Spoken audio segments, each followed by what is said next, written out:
ኮሪደር ልማት ማለት ፒያሳ ማለት ነው። ኮሪደር ልማት ማለት ቦሌ ማለት ነው። ይሄን የሚጠላ ኢትዮጵያዊ ያለ አይመስለኝም።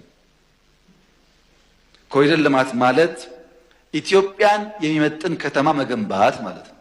ኢትዮጵያ ውስጥ የነበረው ከተማ ፎቅ ያለበት ገጠር ነው። ፎቆች የሚታዩበት ገጠር፣ ሽንት ቤት የለም፣ ወኮይ የለም፣ መብራት የለም፣ በየለም የተሞላ ነው። መቀየር አለበት። በጣም የዘገየ ስራ ነው። ከብዙ ሀገራት ኋላ የቀረንበት ስራ ነው። አንዳንዶቻችን ደግሞ እንደ ፋሽን ነው አስፋልት ዳር ላስቲክ ቆርቆሮ እያደረግን አስፋልት ማጣበብ ካልጠፋ ቦታ ይሄን የሚያክል ሀገር ተሸክመን